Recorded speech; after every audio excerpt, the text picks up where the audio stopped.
Love, Death and Robots is a new anthology series on Netflix created by Tim Miller, who was responsible for directing the first Deadpool film. It comprises 18 shorts, all of which have some form of animation in them. I think there's only one, when I say that, there's only one that really has proper actors in it. The rest of them are fully animated, and they range from 5 to 18 minutes in length. They've all got sort of sci-fi, horror or fantasy themes to them, and they all vary from being dark to comedic.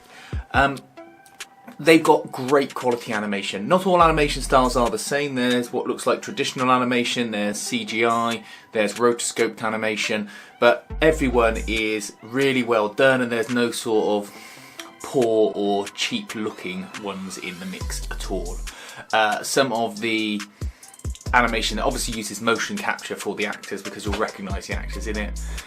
It's just of such a high quality that you can see that a leap must have been made in this type of animation, and it could viably replace normal actors in a film. You aren't in the uncanny valley anymore with this type of animation. Of course, how long and how expensive it was to make might well preclude that, but you can see that a step has been made where it is clearly achievable now.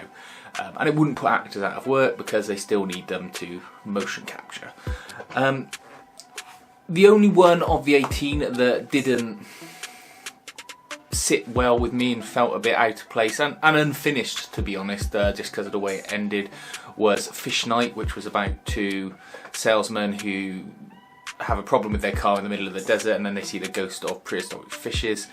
None of it quite made sense, and it didn't follow its own rules, and it just ended a bit strangely. It just didn't sit with me. Not to say it was bad quality, it just, those were my issues with it. All of the other ones I enjoyed a lot, and for varying different reasons. I'm not going to go through all 18 of them now because you can make your own mind up, and I'd probably talk for longer than some of the actual animations go on for. Some of them, however, you feel could be expanded into larger projects or films. In particular, the last one, The Secret War, which is about Russian soldiers fighting demonic creatures during the Second World War. That was great. And when it finishes, you just think, oh, I'd rather watch a whole movie of this than some of the crap that comes out now. It's just really well acted, really well presented, and looks great. The other one was Good Hunting. That's a traditionally animated one about China and it having a sort of steampunk progress and a supernatural creature being abused by the English who come into Hong Kong, and her being transformed from a human-like being to a sort of shape-shifting nine-tailed fox robot. You got to watch it to understand, but it's really well conceived and really well put together, and you're left wanting more. Another one was Shapeshifters, which is about werewolves being in the army. They face racism, so there's obviously a analogy for racism in there, and they come up against Iraqi or Afghanistan, can't remember where it was, but you know, they've got their own werewolves now, and you see a brilliant fight, a good transformation scene, and there's plenty of sort of gore and fun, and also good characters in it as well. And it just seemed to be handled really well, quite intelligently, and yeah, you want to see a whole film about these soldiers being in platoons in a war somewhere. The final one that springs to mind was Sucker of Souls. This again is a traditionally animated one. It looks a bit like a manga, and it's just about a archaeologist with some mercenaries who untombs Dracula. He's locked away in a tomb somewhere, and they release him, and it's just a fun animation, and you don't see ones like that much anymore. Obviously Castlevania on Netflix was recently about, but I just like that kind of theme and animation, and it just reminds me of sort of older manga things that you used to watch. Finally, one to mention that you don't want expanding into a full film, but you know, hit the mark, was Lucky 13, one about a dropship in the future. It's just the kind of story where you go, what's all this about? I'm not going to enjoy this at all.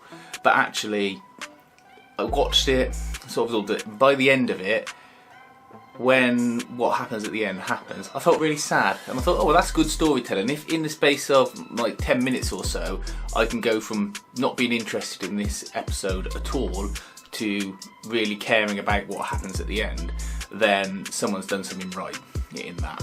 I would recommend it to anyone that enjoys either sci-fi, horror or fantasy themes, or wants to see different new animation, because to be honest, I'm a little bit fed up with Pixar type things now, and it's nice to see that sort of boundaries are being pushed with this kind of animation, independent of sort of big traditional animation studios like that, or at least I think it was done with a non-traditional animation studio.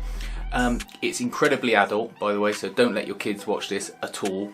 There is lots of nudity, gore, swearing and violence, but it's definitely worth watching on Netflix, and I hope that they release a second series of this with either continuations of the story or expansions of ones that we've touched on in individual films on Netflix or separately, because I just want to see more of it. Really good fun.